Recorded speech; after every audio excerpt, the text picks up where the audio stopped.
So welcome to episode 9 of SDRs on Mars. I am here with Lindsey Ward with Proposify to talk a little bit about being an SDR and what that means for Lindsey. So Lindsey, I'm not going to intro you a lot more. If I missed anything, just jump in for a sec.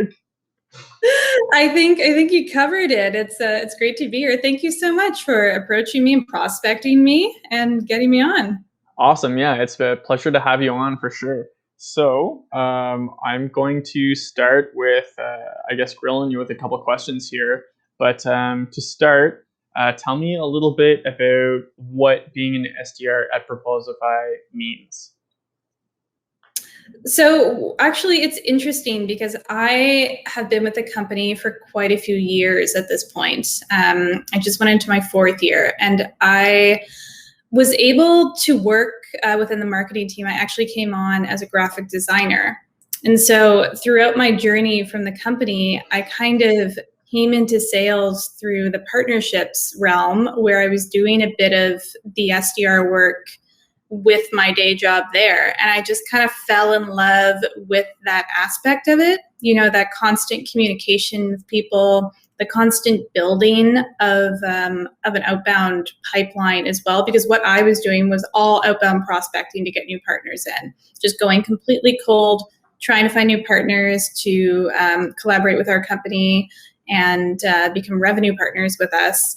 And then it turned out that I loved doing that part of it full time. So I moved into the SDR role with Proposify, and it was a really interesting time to do it because we were actually building the outbound part of our sales team at that time.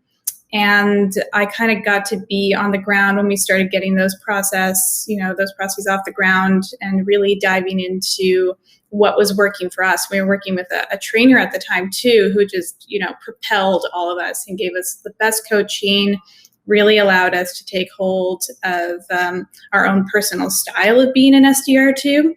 Because Right. That's the thing that I found with our team in particular is that everybody has a very particular style when it comes to prospecting and where they really get their most meetings booked and what they really gravitate toward. Yeah, I would say from my interactions with Proposify so far, I can definitely tell that different SDRs seem to have a different style that works for them, and they embrace it pretty well, which is cool. Yeah, absolutely. It is an interesting transition, though, to come from marketing into sales, because typically marketing people kind of like to be behind the front lines a little bit. Mm-hmm. So what sort of gave you the courage to make that leap? Well, I've been kind of within all of my marketing roles when the company was young and when we were starting to really ramp up and become more of a mid-market SaaS company. I was doing a little bit of everything. I was writing the case studies and I was designing templates for Proposify and I was working with our partners and I was just kind of doing a bit of a jack of all trades within the marketing team. And that just really allowed me to, I kind of had no choice. I just had to come out of my shell and be able to communicate with people and talk to people. And I love the product so much that telling somebody why they needed Proposify if they had this certain pain point just came as second nature. So it led really nicely into sales because it was learned behavior from doing all of these different things. Right, that makes a lot of sense. And that would also add a lot of confidence to the process. I like that. Mm-hmm. Yeah, exactly. So where is Proposify headquartered? We're in Halifax, Nova Scotia in Canada, although we have gone almost entirely remote. So we actually I now have colleagues, around the world.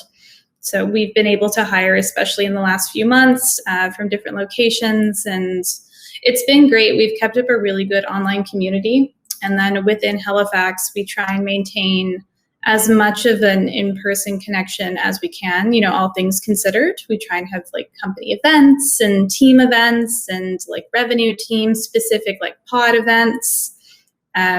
And everybody's just great at the communication aspect of it. We're constantly chatting, Slack, Zoom, what have you. Cool. Yeah, that makes a lot of sense. And are you also working at Halifax? I am, yeah. Okay, so you get to be part of these in-person events. Exactly, yeah, which is always really nice. Ideally, things will calm down a little bit and everybody will have their vaccine soon. I'm going to date this podcast by talking about getting the second vaccine. But once that happens, ideally we can have the whole company together. The majority of us are here in Halifax, but we do have a few people who are sprinkled around Canada and a few international colleagues as well. Awesome. Cool. So, I'm kind of building up to it, but I would really like to know, what Proposify is and sort of how you target people to take advantage of this product. Yeah, so we are proposal software that allows sales leaders to gain a bit more control and visibility into their proposal process.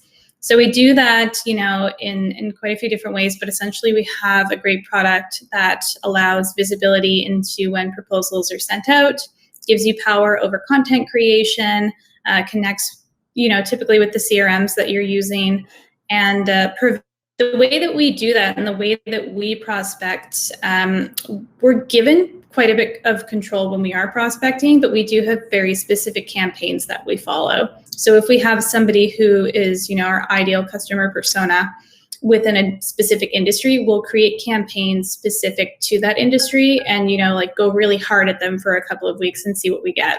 Depending on what we get, we'll move to a different campaign or we'll double down on what we're doing. But we're always just experimenting and tweaking our sequences. And something that I'm doing right now is like a little bit of, I'm going back into demo requests that I had when I was an inbound SDR. I'm fully outbound now, but just, going through those contacts that give positive reactions and touching base with them again, seeing what's up, if they had a solution that was in place, touching base on how that's going, just consistently doing something to drive those results and experimenting, I think, is what really moves that team. Okay, cool. And so it probably, actually, I'll let you talk about how this might vary a little bit, but based on your prospecting, that seems to vary a little bit. So I want to know about your discovery process as well. How does that go? Mm-hmm. So in terms of discovering a prospect that would be ideal for us? So yeah, like let's say you've already identified the prospect and you actually get to talk to them now. How does that conversation usually go? Oh my gosh, it's different every single time. Like I said, we all have different strengths on the team and we really try and leverage them. I feel most comfortable on the phone with people. So I use calls a lot. I'm on the phone every single day doing, like 100 plus dials, just trying to have a conversation with somebody. So for me, and something that was a mindset shift coming into the role, was just trying to have that conversation and booking a meeting as that aside thing. That's great and really good gold. Like I'm excited if that happens, but at the end of the day, I need to build a human connection with somebody. And that's really important to me as well as, who I am and the role that I'm doing. I don't just want to connect and sell people things for the sake of selling it. I want the people that I'm calling to know that you're a human, I'm a human. I do think this can really work for you. I've done research on your company. Here's why I'm calling you very specifically, given a value proposition. Do you have interest in this? Is this something that would be applicable to you considering A, B, and C? Right. Okay, cool. I've actually even looked at it a little bit myself and I was like, wow, this would make my proposal process a lot better. Oh, you should sign up. We now have Proposify free, so hop right in there. Oh, perfect. That's going to fit with my super startup budget. Exactly right. Cool. Okay. And so what do you feel like is your most useful sales tool in your tool belt? Willingness. Yeah, I think I'm willing to fail and I'm also willing to try new things to help me succeed. So, if something doesn't work, and I feel like that's over years of like small fails and getting back up, but a ton of people are going to hang up on you. A ton of people aren't going to be interested, but just getting back up and doing it again and being willing to try something new is probably the number one tool. And I would say that about any job that people go into. If you're willing to be the person who says yes to do the things that, people aren't chomping at the bit to volunteer for, you're going to be the person that succeeds on the team. Yeah, it kind of comes with any success, really. You kind of have to be willing to do stuff that doesn't work also. Exactly, yeah. And I think it gives you, I mean, it gave me really great skills off the bat when I joined the company, because if there was something that needed to be done, I would just say, yep, I'll take that, I'll take this, I'll do that and this. And you just learn a ton along the way. Yeah, I like it. Awesome. Okay, cool. So you've sort of had your experience with sales now. Um, why do you think you like sales? What was motivating to you to make that leap from marketing into sales? I think it was the development of the company. I kind of grown to a point where I really wanted to be on the front lines and create actionable change and move the needle and see it move. I loved being in marketing, and I still love marketing for sure. But there's a lot of creativity with this kind of role. I get to do my own emails. I get to do my own content. A colleague of mine, we made, just like a silly video for prospects that go cold. And we did that in an afternoon. And I just did the video editing and put it together and sent it out.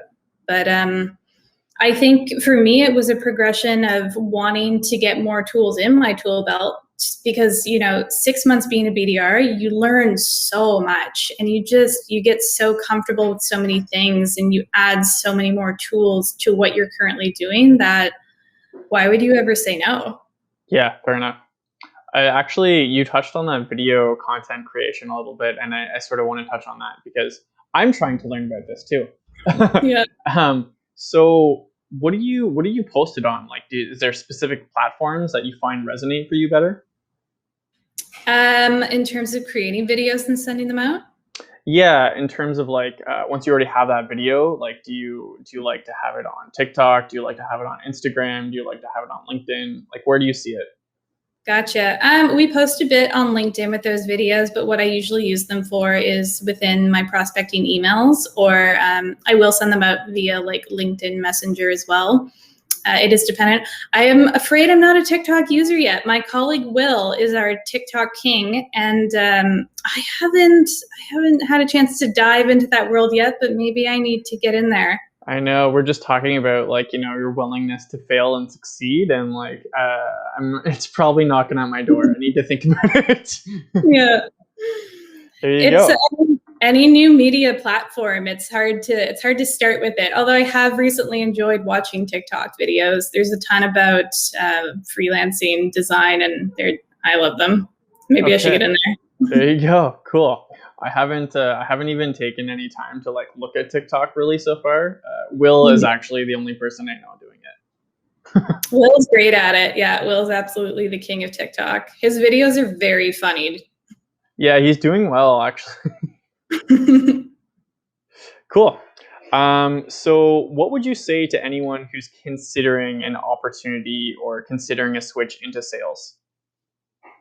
I guess my main thing is make sure you have that self-starter mentality and that willingness, because it's not a position typically where you have a team that's really driving goals specifically for you. You have to do a lot of the work yourself. You'll have metrics and you'll have support, but you really need to be a self-starter and say, okay, if I'm going to, get this many meetings, then how many calls do I have to make, and who do I need to look for, and how long are my qualified opportunities going to take to actually convert and become qualified? You need to do a lot of the math and the prep and the work yourself with the support of your team, but you have to be a self-starter.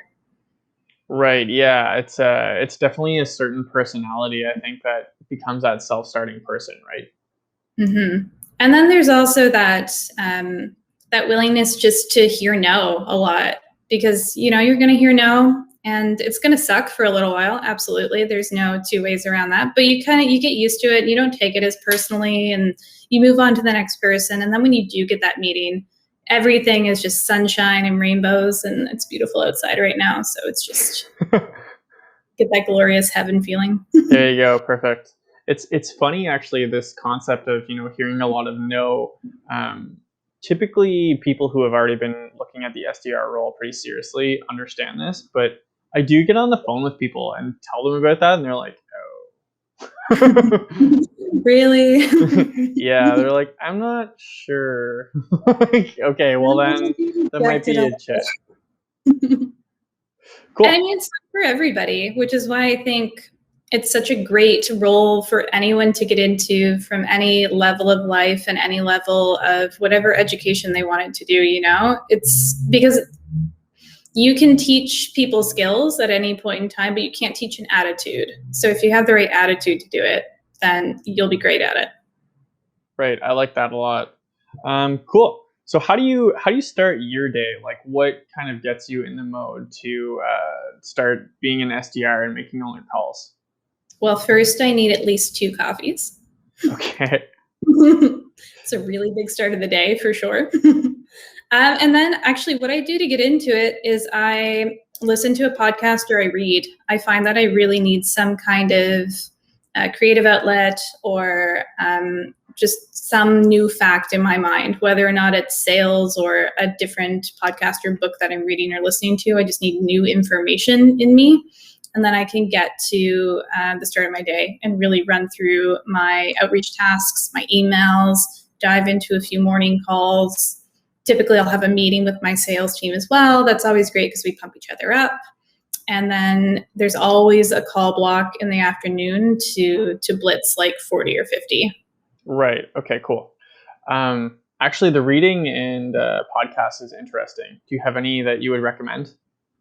Oh my gosh, there's so many, but not all of them are sales driven for sure. My favorite podcast, I love the Exactly Right Network. So if anybody is into, like My Favorite Murder, or there's one called That's Messed Up. But then, I also do really like different podcasts like Pod Save America. I love to learn about American politics as well, and just kind of a little bit of everything. But my favorite podcast right now, because I'm a big music enthusiast and I like facts about music.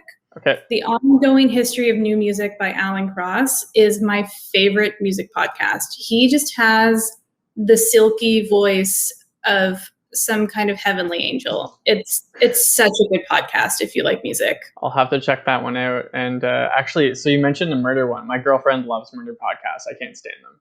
Oh, does she? Yeah. That's so funny because in My Favorite Murder, which I guarantee she listens to if she's into murder podcasts, they say that all the time, that the other partner is like, I'm going to leave the room, you enjoy. My Favorite Murder. Okay, I'm writing that one down.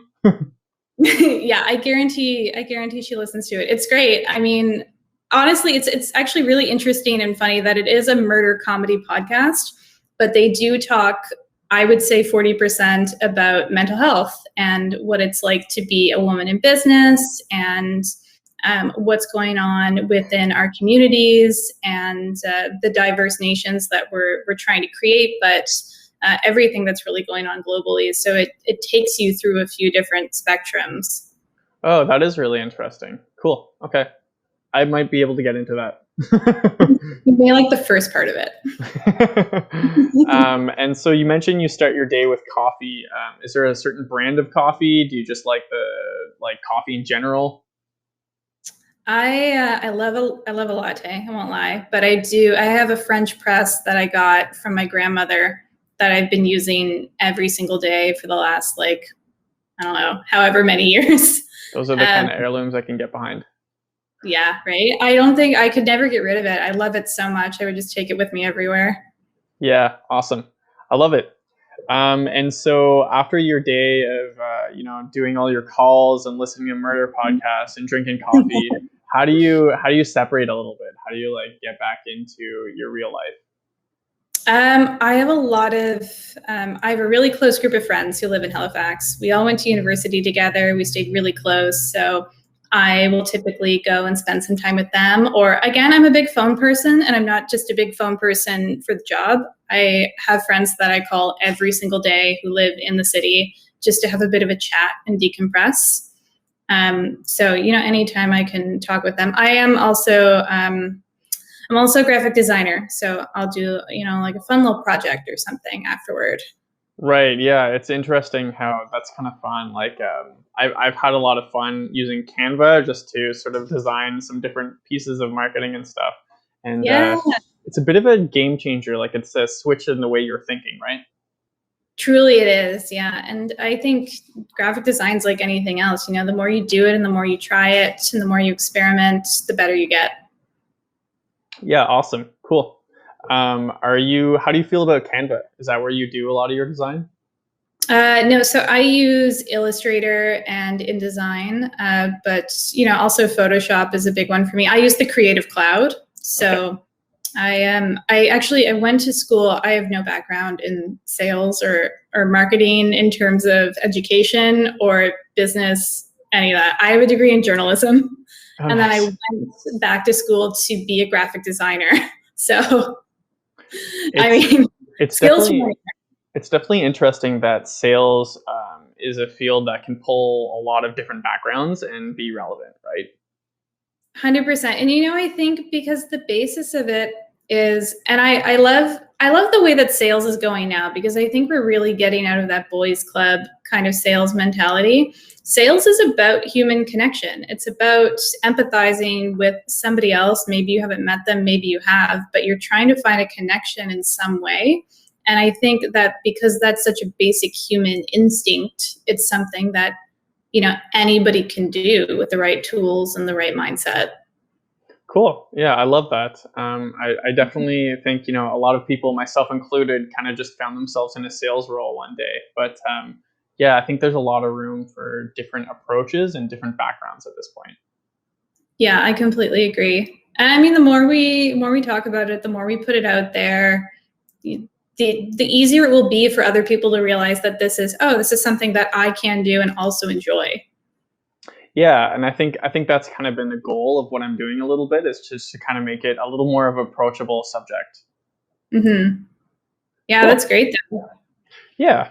So that actually kind of brings me pretty much through all the questions I had today for you. So I mean, I think the last piece I want to leave our guests with today is like this idea of like, what comes next. You've already made this transition from marketing into sales. Is there something else on the horizon? I mean, who knows? I never say no to opportunity. I leave the door open. So I'll leave it ambiguous there, because I don't know what the future holds either. Okay, fair enough. Cool. And you mentioned a little bit about vacations. What are you like? What are you up to this summer? What were you up to? So in Halifax in Canada, we have an Atlantic bubble that's opened. So really just a lot of exploring the Atlantic provinces. It's funny, you don't realize how much there actually is at home until you're kind of forced to stay there and travel within your own sphere. So just a lot of, inter-province travel, going camping, taking a trip over to PEI is beautiful. It's a great island here. And just spending quality time with friends and family. Cool. Yeah, I had it on my game plan to try and get out east this summer, but I don't know if Mhm. it's open that much. Where are you located? I'm in Ottawa. Oh yeah. Oh my gosh. My dearest friend lives in Ottawa too. I think you'd still have to quarantine at this point, Yeah, I but think so. ideally in fall, maybe that'll be gone. Yeah. I'm keeping an eye on it, and we'll see how it goes. Awesome. Well, thank you so much for being a guest with me today, Lindsey. And if anyone wants to talk to yourself or learn a little more about what you do with Proposify, I will make sure to tag you in this video release as well. Absolutely. Please hit me up on LinkedIn. I'd pass you my phone number. I mean, that may work too. We'll do a little cold call. Perfect. Awesome. Well, Lindsey with Proposify, thank you so much, and I will let you go. Thanks, Jeremy. It was great chatting. Bye. Bye.